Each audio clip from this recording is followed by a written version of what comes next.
Capítulo 2: Medidas padrão de talentos. Será que realmente são boas?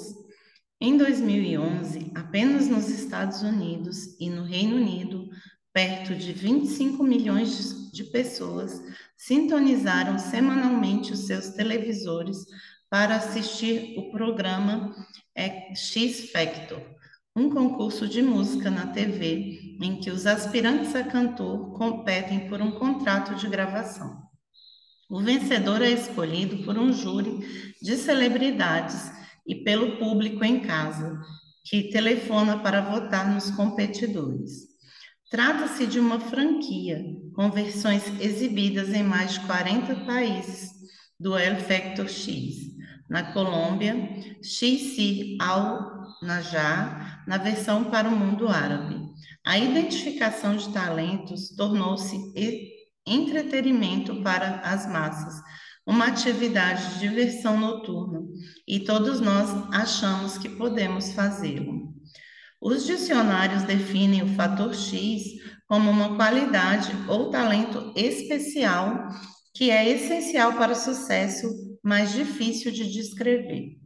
No entanto, ao longo dos últimos 100 anos, isto é exatamente o que os psicólogos têm tentado fazer. Eles têm tentado identificar e descrever as qualidades essenciais para o sucesso no trabalho. Assim como o público que assiste ao X Factor, muitos gerentes e líderes afirmam que reconhecem o talento assim que o veem. O que os pesquisadores têm feito é verificar se essas ideias e palpites estão corretos. E neste capítulo analisaremos o que eles constataram. Trata-se de um bom lugar para começar, pois grande parte dessas empresas não tem certeza sobre o que deveria medir. Assim, concentrando-nos nas quatro principais qualidades que a maioria presume como essenciais para o sucesso, nós analisamos o que as pesquisas mais recentes podem nos contar sobre esses fatores. Ao fazê-los, perceberemos as formas pelas quais as organizações atuais geralmente superestimam ou subestimam o valor dessas medidas padrão de talento.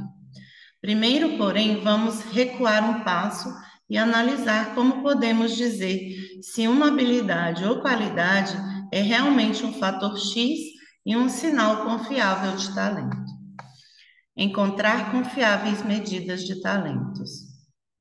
Para alguns postos de trabalho, é fácil testar o talento das pessoas.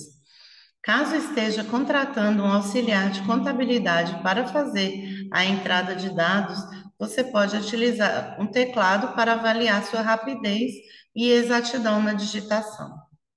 Com operadores financeiros, você poderia procurar quem ganha mais dinheiro nos investimentos, presumindo que tenham o mesmo grau de oportunidade.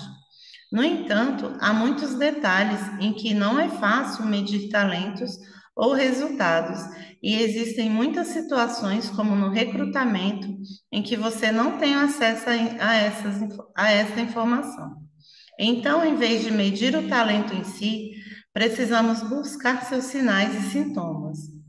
Comportamentos específicos ou características que consideramos indicadores do talento, como inteligência, ambição e capacidade de realização.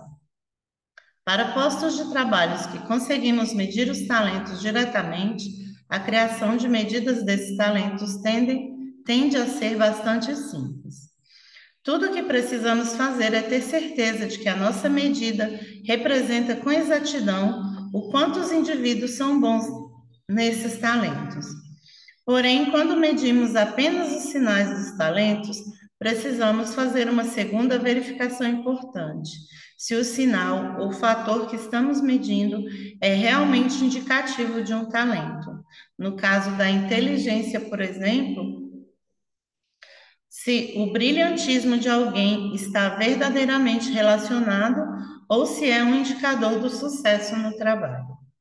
Essas duas verificações básicas são importantes porque revelam se uma medição específica funciona e se um fator determinado é realmente um sinal de talento. Quando analisamos alguns dos sinais de talentos que os psicólogos têm tentado medir, devemos sempre voltar a essas duas questões. Por muitos anos, parecia que não seria possível encontrar quaisquer sinais de medidas que previssem de forma confiável o sucesso no trabalho. Os pesquisadores encontraram fatores que pareciam prever o desempenho em situações específicas, mas quando analisavam esses fatores, podiam fazer o mesmo em situações diferentes, em outros trabalhos ou empresas. Normalmente, constatavam que não pareciam estar ligados ao sucesso. Parecia que o talento era algo variável, onde o necessário para o sucesso em cada emprego era diferente. Não parecia existir um fator X único para todos os casos. Na década de 70, porém, novos métodos estatísticos mudaram essa crença. Os pesquisadores começaram a utilizar alguns métodos estatísticos sofisticados para combinar os resultados de vários estudos em um processo conhecido como meta-análise. A diferença desta feita era que, ao invés de analisar estudos isolados, utilizando resultados, por exemplo, de 100 pessoas, os pesquisadores poderiam agora combinar os resultados de milhares de pessoas. Ao fazê-lo, constataram que alguns fatores pareciam ser comuns para o sucesso em uma grande variedade de empregos. Descobriram que, efetivamente, se você comparasse apenas dois empregos ou duas empresas, então o necessário para o sucesso poderia ser muito diferente cada um deles. No entanto, se analisasse todos os trabalhos e empresas em conjunto, certas características pareciam ser sinais de sucesso em muitas situações. Analisemos quatro dos principais possíveis indicadores do talento que os pesquisadores estudaram. Primeiro, experiência anterior, o que você fez antes. Segundo, competências e capacidades, o que você pode fazer agora. Terceiro, inteligência, seu grau de brilhantismo. E o quarto, personalidade, suas características pessoais, formas típicas de comportamento e suas atitudes. Dezenas de milhares de estudos de pesquisa têm sido publicados sobre essas quatro características, mas o que se segue resume as principais conclusões de forma acessível. Você pode ficar surpreso com algumas delas, pois alguns fatores que geralmente consideramos importantes para o talento não parecem ser de fato. Ao mesmo tempo, outros são altamente eficazes para empresas que querem chegar à frente da concorrência para a identificação de talentos. Para começar, vamos verificar o que a pesquisa tem a dizer sobre o ponto de partida da maioria das empresas na caça por talentos e a experiência que as pessoas trazem. Experiência como sinal de talento. Geralmente, a primeira coisa que fazemos ao examinar um currículo é ver o que os indivíduos fizeram antes. Olhamos para os tipos de funções que tiveram, quanto tempo permaneceram nela e suas realizações. Olhamos para o seu grau de instrução, onde viveram e trabalharam, e tentamos formar uma imagem sobre o tipo de pessoa que são. Fazemos isso porque presumimos que a experiência anterior, em funções semelhantes às que queremos preencher agora, lhe permitirá um desempenho melhor. E fazemos isso porque pensamos que podemos prever o desempenho futuro das pessoas a partir de seu desempenho passado. Mas será que podemos? Na verdade, podemos, mas há limites e dificuldades. A experiência pode claramente dar às pessoas habilidades e conhecimentos úteis que podem ajudá-las a ter sucesso em uma nova função. Às vezes, isso é tudo, o que realmente queremos saber: se alguém é suficientemente qualificado e se possui a capacidade técnica para realizar o trabalho. Nesses casos, podemos complementar o currículo com um teste de conhecimento técnico ou um teste com uma amostra de trabalho, em que realmente observamos a habilidade de alguém em algo. Estudos comprovaram que, para trabalhos altamente técnicos e especializados, essas medições podem ser boas em prever o desempenho. Os pesquisadores também constataram que a experiência anterior pode nos ajudar a prever o desempenho futuro das pessoas em funções mais gerais. Contudo, os resultados não foram positivos quanto poderíamos esperar. O motivo, ao que parece, é que a experiência é constituída por mais do que conhecimento e habilidades. Cada local de trabalho tem sua própria maneira de fazer as coisas, sua própria cultura. Isso pode deixar as pessoas com hábitos, atitudes e formas de trabalhar que se adaptam bem a uma empresa, mas não cabem em um novo emprego ou empresa. Por exemplo, um cenário comum é encontrar um candidato para um cargo graduado que possui um forte histórico em termos de já ter feito trabalhos semelhantes em outras empresas. No entanto, ele pode ser trabalhado anteriormente em culturas empresariais que são muito diferentes da cultura da empresa que está pensando em empregá-lo. Assim, as experiências podem impedir ou bloquear seu desempenho futuro, assim como pode ajudar a prevê-lo. A dificuldade que isto cria é que, embora a relevância do conhecimento do trabalho e a especialização técnica é geralmente menos visível. Consequentemente, tendemos a superestimar o valor da experiência, concentrando-nos mais nos aspectos positivos associados a ela e ignorar os negativos. Outros fatores também se somam à dificuldade para interromper a experiência de trabalho. Imagina-se que mais de um terço dos currículos contenham imprecisões e que cada vez mais as pessoas têm padrões de carreira menos previsíveis. Além disso, a importância dos diferentes tipos de experiência de trabalho também pode variar. Em muitos empregos, a experiência de trabalho realizado tarefas semelhantes anteriormente é mais importante para prever o sucesso do que se a pessoa estiver trabalhando em outro setor de atividade. Mas existem algumas funções, como de auditoria, em que a experiência em um setor específico parece ser uma questão mais fundamental. Alguns de nossos pressupostos mais comuns sobre experiência de trabalho também não são comprovados pelas evidências. Aqui está um exemplo que realmente nos surpreende. O que você pensaria se estivesse comparando candidatos e um deles tivesse passado por 5 empregos em 5 anos, enquanto o outro teve um único emprego neste período? A maioria das pessoas pensaria que a pessoa com um único emprego é um candidato melhor e que a pessoa com 5 empregos talvez seja um pouco confiável ou incapaz de manter, seja pouco confiável ou incapaz de manter um emprego por muito tempo.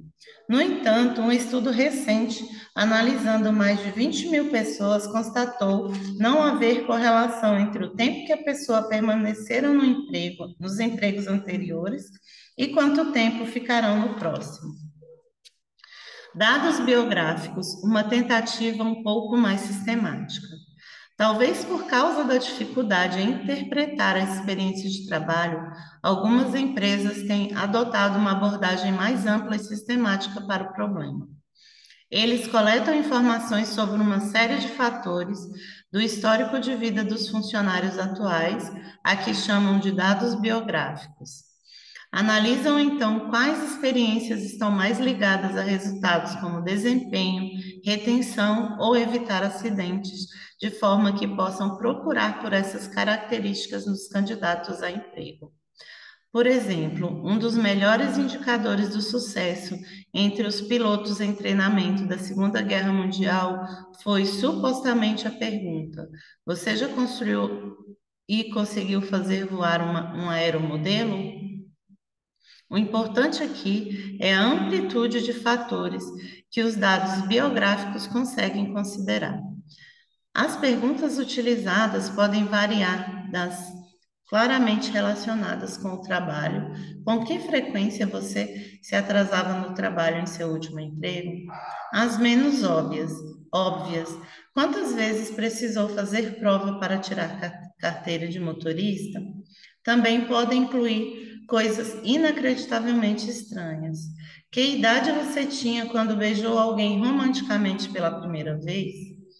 O uso de dados biográficos tem persistido porque sua capacidade em prever o sucesso é boa quando as ferramentas são bem desenvolvidas, com dados coletados a partir de um grande número de pessoas.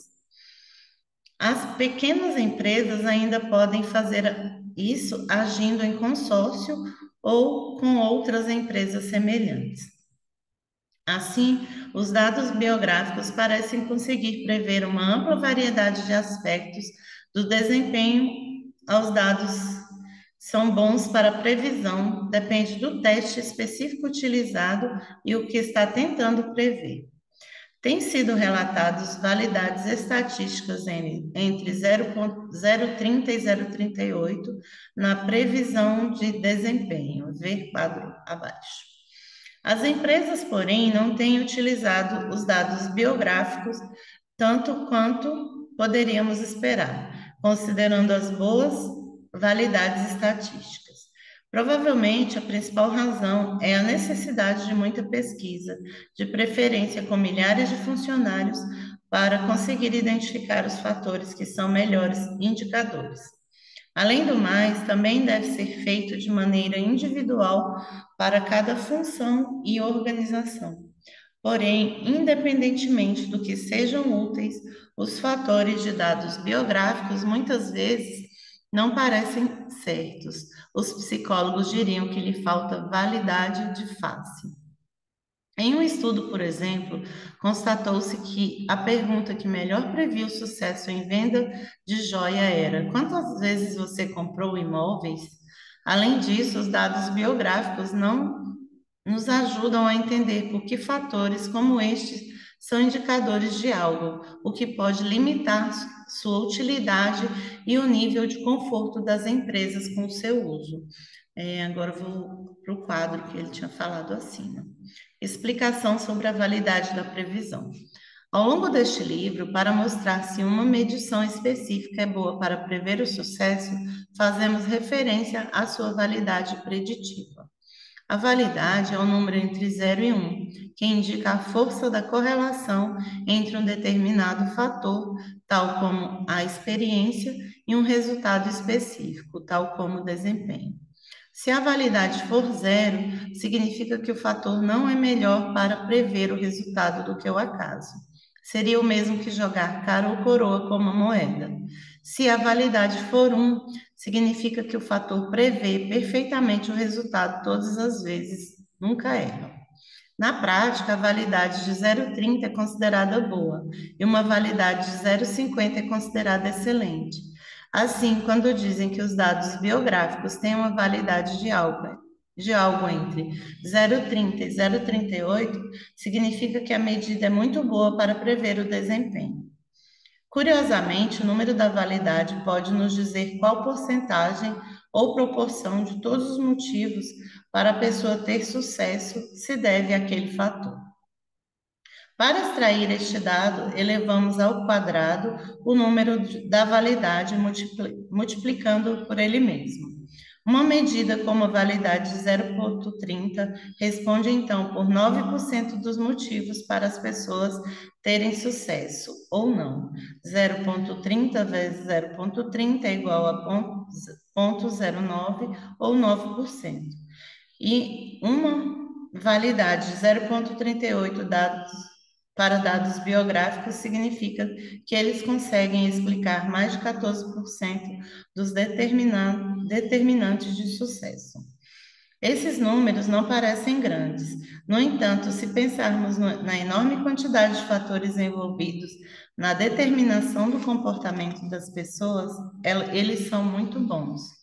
Para obter informações mais detalhadas sobre a validade, incluindo diferentes formas de medi-la, consulte a seção a este respeito no apêndice. Experiência e talento em geral. Descobrimos então que ter a experiência certa pode realmente permitir que as pessoas tragam determinados conhecimentos e habilidades que irão ajudá-las a ter um bom desempenho em uma função. No entanto, nem sempre as experiências certas são óbvias. Construir boas ferramentas para medi-las não é fácil e tendemos a ignorar as possíveis desvantagens da experiência.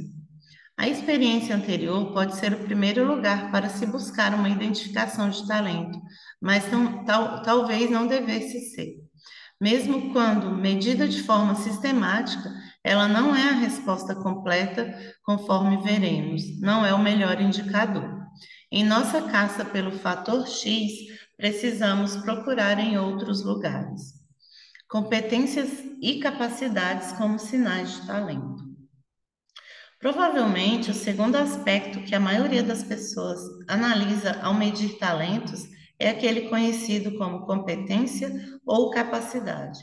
Embora alguns analistas tenham opiniões fortes sobre o que seja uma competência ou capacidade, os termos são amplamente utilizados para se referir à mesma coisa. Elas representam uma espécie de conceito geral que para conhecimento, recursos, habilidades e outras características, que você vê às vezes em trabalhos de pesquisa abreviados como KSAOS.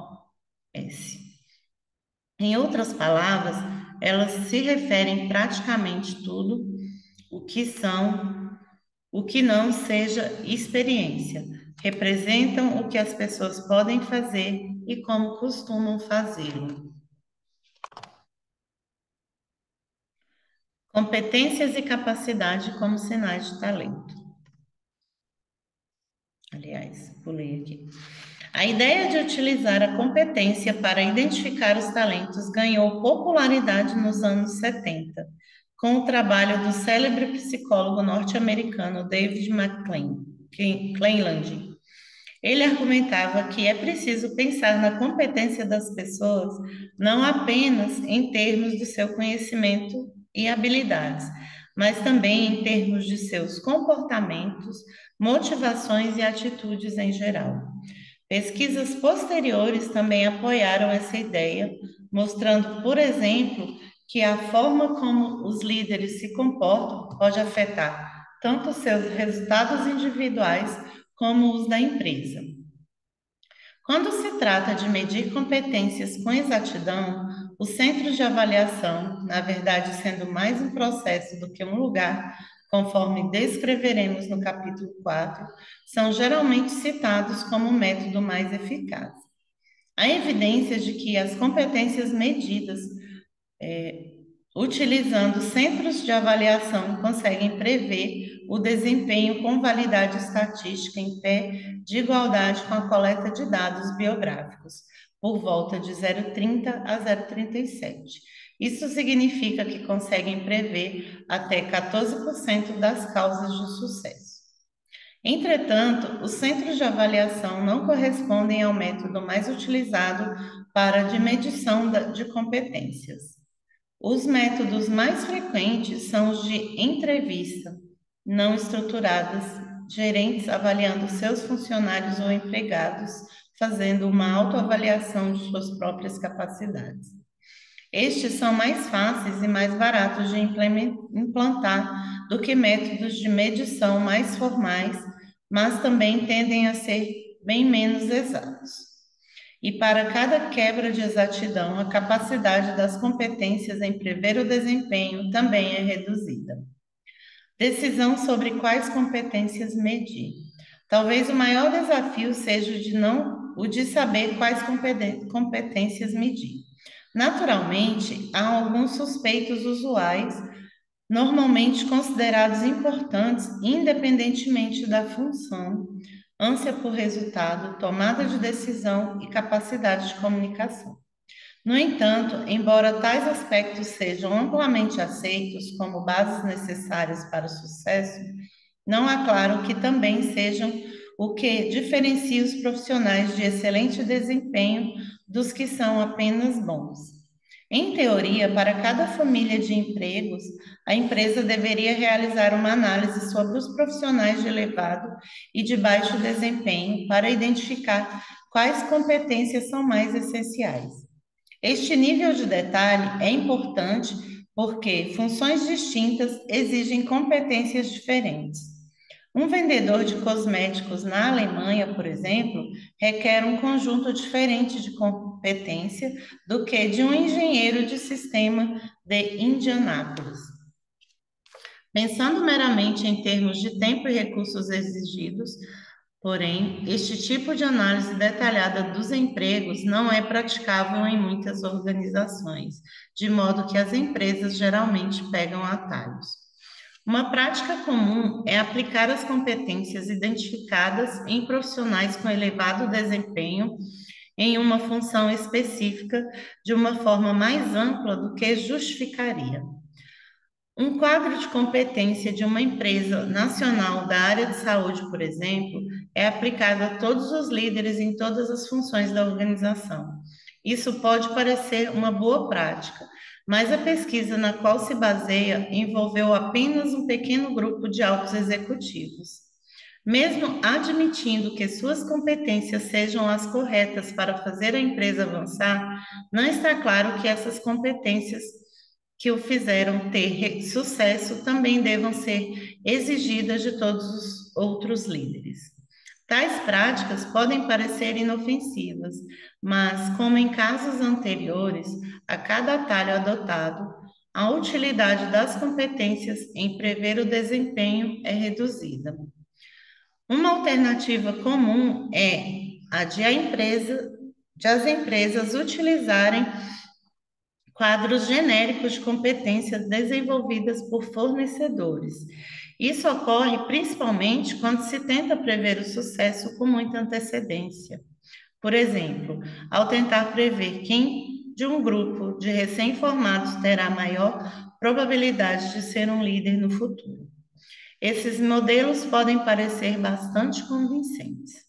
Os fornecedores podem conseguir apresentar evidências de que profissionais de elevado desempenho em empresas semelhantes tendem a ser fortes em determinadas competências. No entanto, essa abordagem pressupõe que os aspectos que permitiram os outros profissionais ter sucesso até hoje sejam os mesmos que permitirão que o pessoal de sua empresa venha a ter sucesso. Em muitos casos, isso é verdade. Além do mais, com a maior parte desses quadros de competência é trans... como a maior parte desses quadros de competência é transformada em mercadoria pertencentes aos fornecedores, falta uma investigação independente sobre a sua eficácia. Além disso, parte do desafio, ao tentar identificar as competências mais importantes para um trabalho específico, é que a maioria das funções existe mais de uma maneira de executá-las bem. Isso vale principalmente nas funções mais graduadas. Os pesquisadores constataram que as competências com elevada classificação entre os profissionais de alto desempenho podem variar, mesmo que as pessoas atuem em funções semelhantes. Em um estudo, por exemplo, as competências com elevada classificação entre os melhores vendedores diferiram consideravelmente. Desafio da implantação. Portanto, as competências são atraentes e claramente úteis, mas também possuem dificuldades para a implantação que fundamentalmente comprometem sua utilidade. Nos poucos casos em que a ligação entre competências e desempenho é simples, clara e próxima, em que existe uma boa medição, as competências conseguem, evidentemente, ajudar a identificar o talento. No entanto, fora estes casos, fica difícil encontrar comportamentos específicos que possam prever com segurança o desempenho. conforme mencionado, não correspondem ao que realmente é necessário para o sucesso. Do mesmo modo que, com experiência anterior, a utilização de competências para medir talentos parece mais popular do que justificado por sua real eficácia, de não tão bom para melhor. Assim, já estamos começando a entender por que as taxas de insucesso da seleção se mantiveram elevadas por tanto tempo. Os dois principais sinais de talentos buscados pela maioria das empresas, experiências e competências, não parecem estar dando conta do recado. Entretanto, isso não quer dizer que não possam. Na verdade, há algumas providências simples que as empresas podem tomar para melhorar a eficácia desses fatores em prever o sucesso. Nós a analisaremos quando começarmos a explorar as questões da implantação no capítulo 6. O importante no momento, porém, é que, apesar de seu uso comum, em geral, ambos têm falhado até agora em cumprir sua promessa de ajudar a identificar talentos. Então, o que é que funciona? Bem, restaram dois candidatos principais, a inteligência e a personalidade. Ironicamente, Mike Cleland introduziu a ideia de competências por ter ficado desiludido com a eficácia dos testes de inteligência e personalidade. Mas, com o passar dos anos, essas medições surgiram como opções mais promissoras. Inteligência como sinal de talento. Ao longo dos anos, a inteligência tem sido definida e referenciada por nomes diferentes. Mais recentemente, capacidade de raciocínio e habilidade cognitiva. Também há a abreviatura QI, consciente de inteligência, G, inteligência geral, GCA, General Cognitive Ability. Habilidade cognitiva geral, e GMA, habilidade mental geral. Qualquer que seja o nome, a forma como medimos não mudou nesses 100 anos desde que os primeiros testes de inteligência foram concebidos. Os franceses foram os primeiros. No final do século XIX, o governo francês decidiu identificar as crianças que necessitavam de programas educacionais especializados e por isso ordenou a criação de um teste. Em 1916, o teste tinha sido adaptado para populações norte-americanas e por um tempo os testes de inteligência foram utilizados principalmente para prever o desempenho acadêmico. Durante a Primeira Guerra Mundial, no entanto, as Forças Armadas começaram a utilizar testes para avaliar as pessoas para o serviço militar, e o importante elemento eram os testes de inteligência.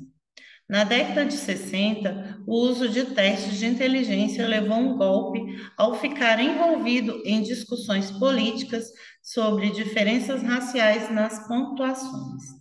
Mas nos anos 80 surgiram novas evidências a partir da meta-análise de que a inteligência é de fato um fator confiável e capaz de prever o desempenho no trabalho. Hoje é amplamente considerada por muitos psicólogos o principal fator de previsão do sucesso profissional.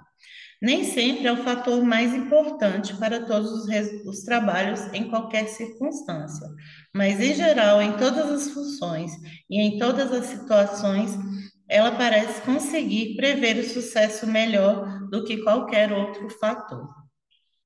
Além disso, dada a crescente complexidade do ambiente de trabalho, há um argumento que sugere que sua importância também está crescendo.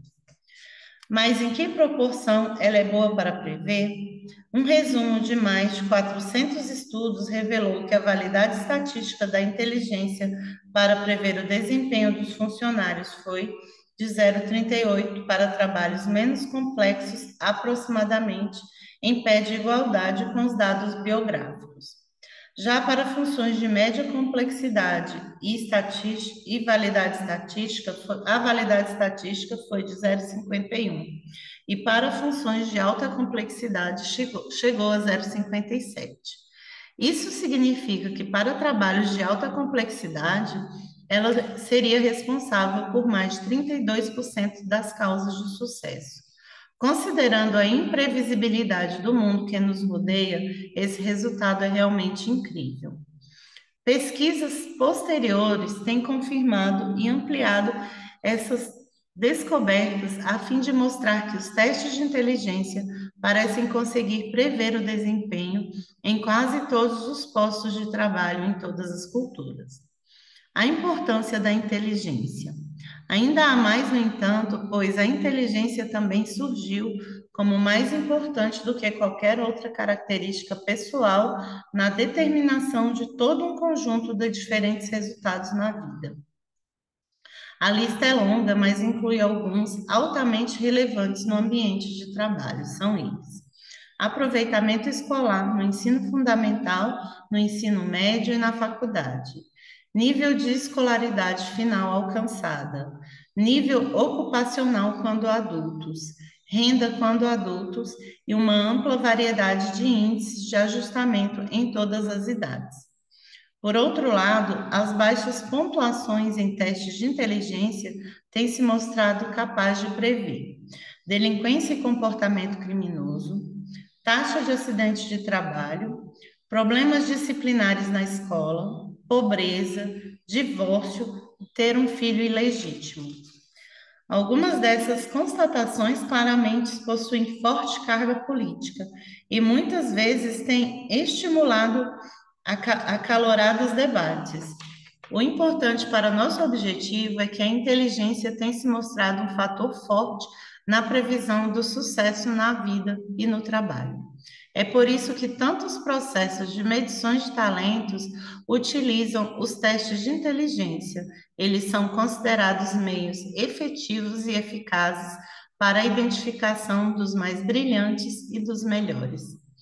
Perguntado sobre como a inteligência ajuda no desempenho, muitas pessoas sugerem que é por melhorar aspectos como resolução de problemas e tomada de decisão.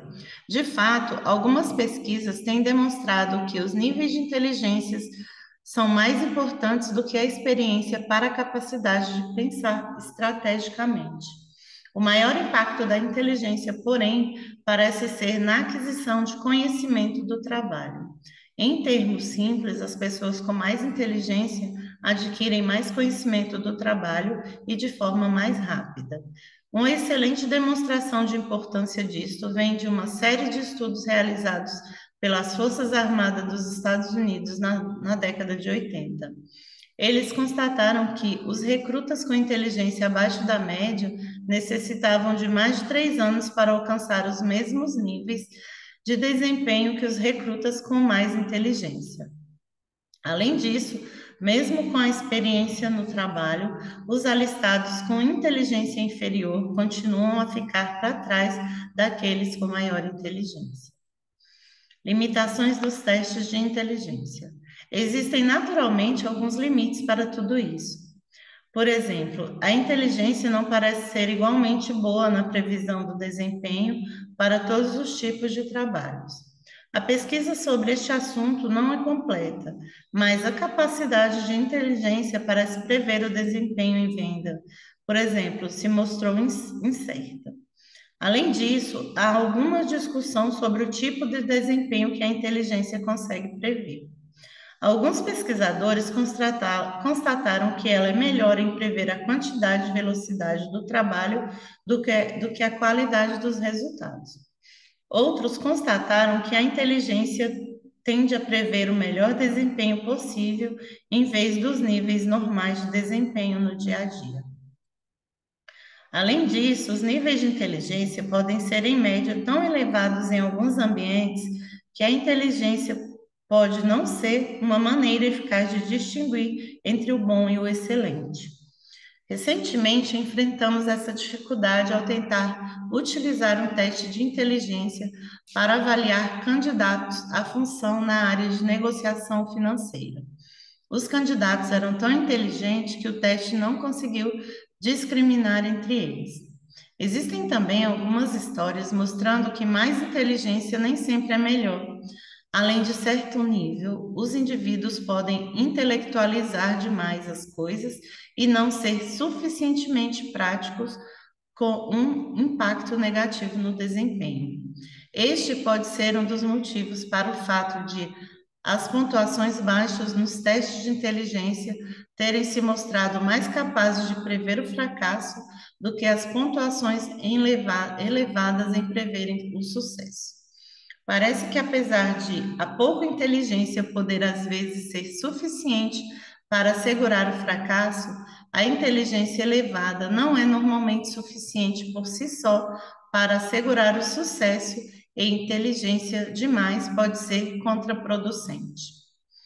Uma última limitação dos testes de inteligência é que há mais em termos de inteligência do que é medido em muitos desses testes. Por exemplo, muitas pessoas concordariam que os estilos de raciocínio e a forma como utilizam a inteligência são importantes para o sucesso, mas esses elementos da inteligência têm recebido surpreendentemente pouca atenção por parte dos pesquisadores, bem como dos fornecedores. Houve naturalmente tentativas de ampliar a forma como medimos a inteligência e distinguimos os vários tipos. Por exemplo, na década de 80, o psicólogo Howard Gardner sugeriu que existem 9 tipos de inteligência que são bem distintos, coisas como inteligência linguística, musical e interpessoal. No entanto, pesquisas posteriores mostraram que todas essas habilidades são medidas por testes padronizados de inteligência e não parecem ser efetivamente diferentes. Mais promissor é o conceito de inteligência prática, a capacidade de lidar com os problemas e situações da vida cotidiana. Ela não parece ser um fator de previsão tão forte quanto os testes padronizados de inteligência, mas tem seus méritos quanto a uma abordagem mais ampla para se pensar sobre a inteligência. Finalmente, há medidas de complexidade de pensamento, o grau pelo qual as pessoas conseguem se envolver em pensamentos estratégicos. Algumas dessas medições se mostram promissoras, tais como as baseadas na teoria de Elliott Jacques sobre categorias de processos mentais. Alegam resultados substanciais com os fornecedores, relatando validade estatística de 0,70 ou até mesmo de 0,90. No entanto, recomenda-se cautela em função da falta de investigação, independentemente sobre a eficácia dessas medições. Portanto, a pesquisa existente é muito limitada para dizer se sua abordagem consegue produzir essas validades de forma confiável. Assim, a medição da inteligência possui limitações e precisa evoluir ainda mais. Atualmente, a melhor maneira de prever o talento em muitos tipos de trabalhos, especialmente os mais complexos, mas mesmo nas melhores estimativas, explica cerca de 30% dos motivos por trás do desempenho. Ela pode muitas vezes ser necessária para o sucesso, mas por si só não é geralmente suficiente. Algo mais está envolvido. Personalidade como sinal de talento. O caráter ou personalidade é muitas vezes apontado como uma fonte de boa parte do sucesso. De fato, muitas pessoas parecem intuitivamente ver esse fator como mais importante do que a inteligência. Isto porque, em parte, tende a haver muito maior variabilidade na personalidade do que em níveis de inteligência, e assim ela pode aparecer de forma mais saliente. No entanto, apesar de toda a sua aparente importância, o surgimento de testes de personalidade para medir talentos é relativamente novo. O modelo dos 5 fatores. Por muitos anos, o uso de testes de personalidades em empresas ficou limitado pelo fato de terem sido desenvolvidos principalmente para ambientes clínicos, não parecendo adequados para organizações. Além disso, o progresso no desenvolvimento de novos testes foi prejudicado pelo grande número de diferentes modelos de personalidade utilizados, que impedia os pesquisadores de comparar resultados e chegar a conclusões. Porém, tudo isso mudou após a Segunda Guerra Mundial, com o desenvolvimento de testes concebido para organizações e o surgimento de um modelo de personalidade amplamente aceito, o modelo dos 5 fatores. Nem todos os testes disponíveis baseiam-se nos chamados 5 grandes fatores que este modelo descreve. No entanto, tem sido fundamental para permitir o avanço do setor, porque permitiu que os pesquisadores comparassem resultados e desenvolvessem um conjunto uniforme de conhecimento. O modelo mudou ao longo do tempo, mas sua forma moderna já existe há aproximadamente 20 anos. As 5 características da personalidade que ele descreve são as seguintes. Primeiro, abertura à experiência. O grau com que as pessoas gostam de aprender coisas novas, ter uma grande variedade de interesse e ser criativos e perspicazes. 2. Capacidade de realização. O grau pelo qual as pessoas gostam de se mostrar confiáveis, perseverantes, organizados, metódicas e completas. 3. Extroversão. O grau com que as pessoas obtêm sua energia por estar com os outros e gostam de interagir com os outros. 4. Sociabilidade. O grau com que as pessoas são amigáveis, cooperativas e atenciosas. 5.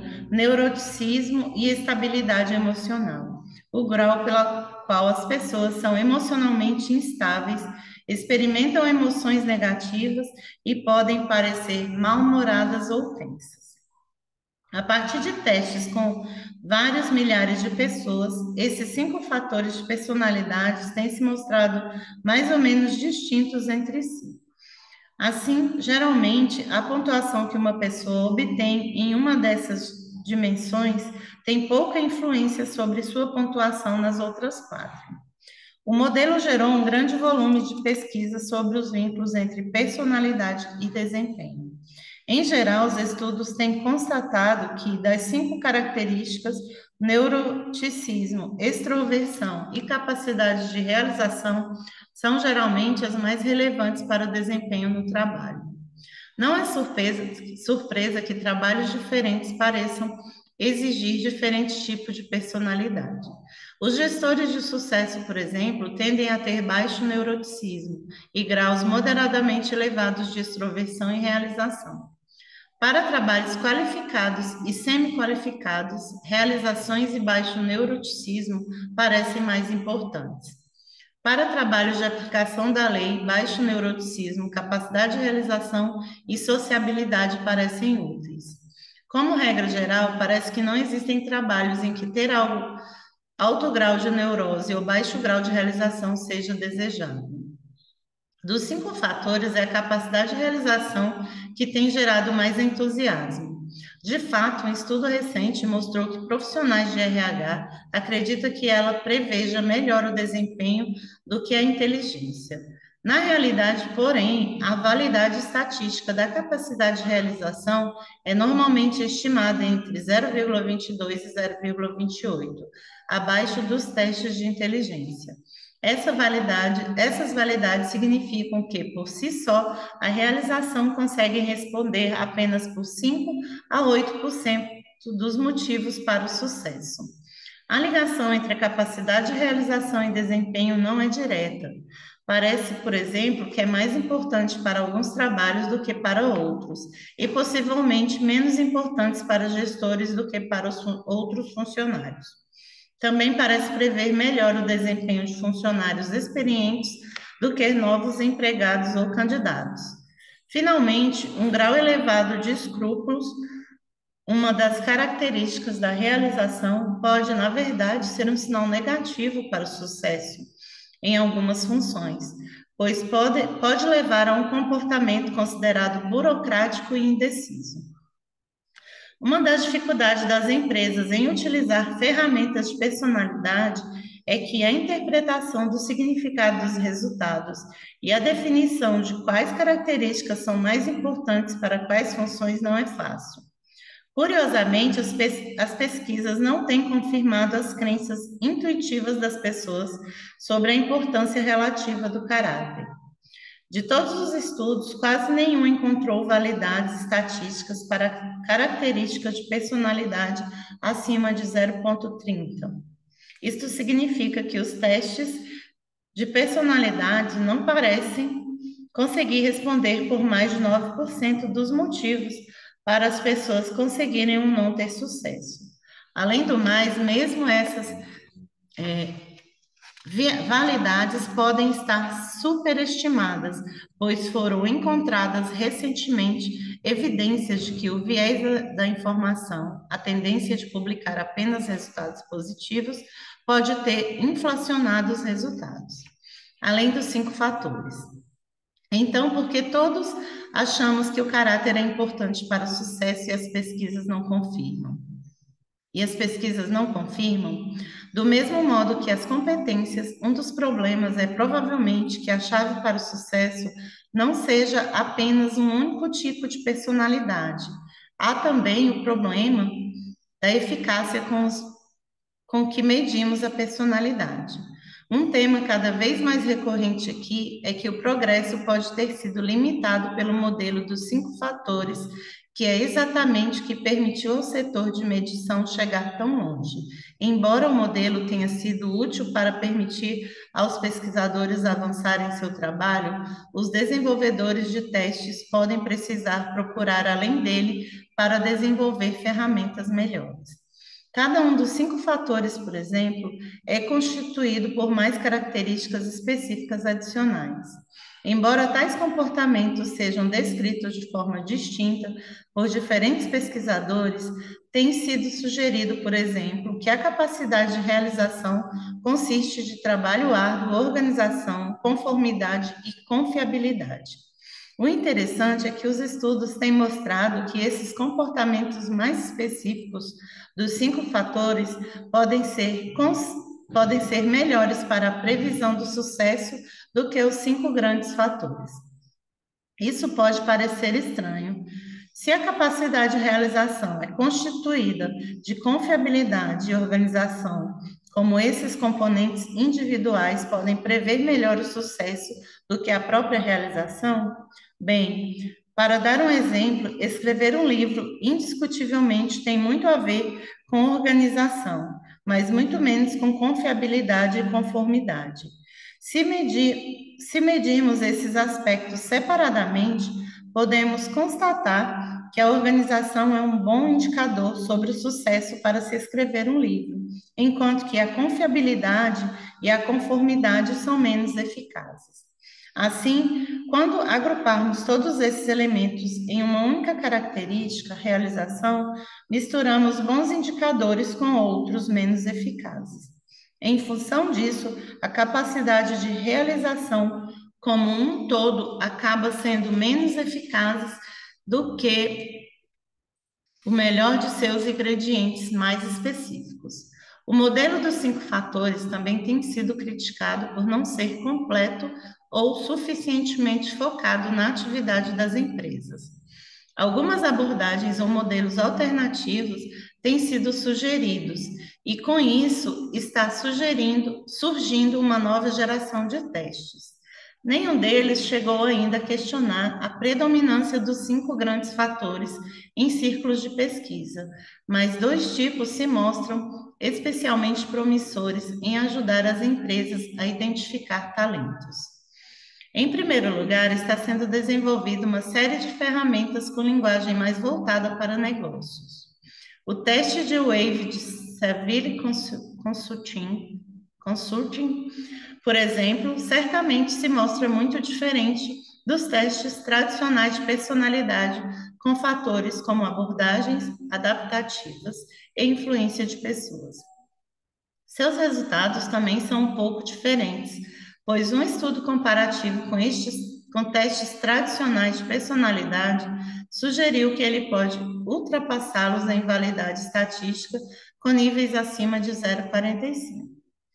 É preciso ter cautela, pois há necessidade de mais pesquisa independente para confirmar estes resultados. Porém, a abordagem de desenvolver ferramentas mais voltadas às atividades das empresas claramente é promissora para as organizações. Em segundo, existe a ideia do desvio da personalidade. Esse trabalho vira de cabeça para baixo o pressuposto tradicional de que o insucesso se deve às pessoas não terem as características certas. Ao contrário, sugere que as pessoas fracassam podem ter alguma. As pessoas que fracassam podem ter alguma coisa errada, sugere ou características pessoais que não ajudam. Os desvios de personalidade podem ser considerados competências, mas a maioria das ferramentas de medição disponíveis se baseia em características de personalidade. A ideia foi popularizada pelo livro de Sidney Finkelstein Por que Executivos Inteligentes Falham, da Amy Books, e pelos testes de personalidade do lado negro de Hogan, que tentaram medir possíveis comportamentos perturbadores. A julgar pela popularidade desses testes, a ideia parece estar sendo bem sucedida em muitas empresas. Mais uma vez, porém, a cautela é necessária. Embora existem algumas evidências de que essas medições possam prescrever coisas como rotatividade de pessoal, ainda é escassa atualmente a evidência de uma validade geral para elas. Do mesmo modo, que com os testes de inteligência, a escolha da medição correta da personalidade para as suas necessidades podem lhe ser um desafio. Voltaremos a este assunto no capítulo 5. Fica evidente que os testes de personalidade não parecem ser atualmente tão úteis em nossa caça ao fator X, como poderíamos esperar. Dizemos atualmente porque, como muitas outras pessoas, acreditamos que o caráter é importante para o sucesso e estamos convencidos de que, com o tempo, serão produzidos testes melhores com capacidade de mostrar como o caráter ajuda. De fato, no próximo capítulo, trataremos de uma função muito importante que os testes de personalidades podem desempenhar. Porém, os desafios neste momento é que a maioria dos testes de personalidade não executam um trabalho tão bom como esperávamos na ajuda para prever o desempenho. A personalidade pode, de fato, ser mais importante para o sucesso do que a inteligência, mas no momento, as medições de talentos não conseguem provar isso e nem mostrar como. Valores, habilidades sociais e outros possíveis sinais de talento. Experiências, competências, inteligência e personalidade são, portanto, os 4 principais lugares onde tendemos a caçar talentos. No entanto, vale a pena mencionar vários outros. Medir valores e integridade, por exemplo, embora não seja uma prática nova, tornou-se um caminho cada vez mais popular para a pesquisa ao longo dos últimos 10 anos. Em sua maior parte, a finalidade dessas medições é ajudar a detectar pessoas que possam se envolver naquilo que é chamado de comportamentos contraproducentes no trabalho. Tudo desde roubar a ser propenso a acidentes. Essas ferramentas geralmente têm se revelado eficazes nessa tarefa. Analisaremos isso mais detalhadamente no apêndice. No entanto, essas ferramentas também têm sido utilizadas para tentar prever o sucesso. O alinhamento entre os valores dos gestores e os de sua empresa demonstrou estar relacionado com o sucesso dos indivíduos e com sua intenção de permanecer na organização. Alguns testes de inteligência, baseados na medição dos 5 grandes fatores de personalidades, parecem capazes de prever níveis de desenvolvimento geral com validades estatísticas aproximadamente equivalentes aos melhores testes de personalidade.